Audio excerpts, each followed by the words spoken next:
Hi everyone, Travis Ragsdale with WDRB Investigates here. Wanted to talk to you about one of our latest investigations. This was a story that myself, Marcus Green, and photojournalist Darius Bowie have been working on for a couple of weeks. It's about license plate readers and what kind of regulations, laws, and policies are in place for that kind of technology that's being used more and more by police, both in Indiana and Kentucky, and really across the country. So first, let's start off with what is a license plate reader? This is a piece of technology that police say is a full force multiplier. So it helps them increase their presence in the community. A lot of times, you'll probably see them driving and not even notice it. A lot of times they're sitting on a pole with a camera and a solar panel to power them. And what they do is they take a picture of every single car that drives by.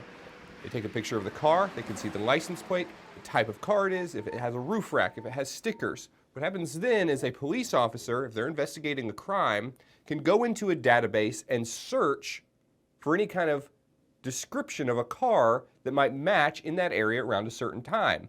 Then they might be able to get a license plate number, track down who did it.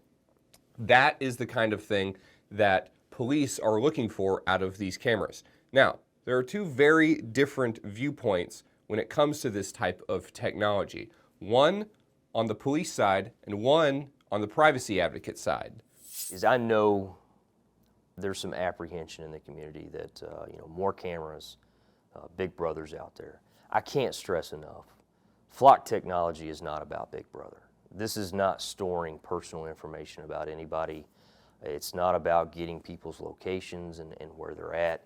This is an investigative tool. It is storing images of a car. There are a lot of good reasons to use license plate readers. They can be a benefit in terms of increasing public safety, but there are a tremendous amount of risks associated with that type of surveillance. It provides a real opportunity to track someone from the moment they get up to the moment they go home, and that can reveal a lot of personal information about someone. So the concerns around privacy are centered around the Fourth Amendment. And what privacy advocates are saying is that these cameras are an intrusion into the everyday lives of otherwise law-abiding citizens. The ACLU of Kentucky will tell you that it's just too much, and if used improperly, could be a huge constitutional violation. But what we found in our investigation was that this technology is emerging so quickly that there are very few rules around the use of these types of cameras.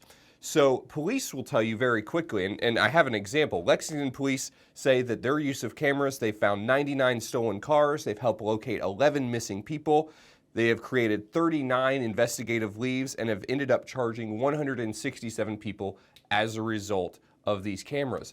But the policies for how these cameras are used is all over the place. In fact, Kentucky and Indiana don't have any laws at all regulating the use of these.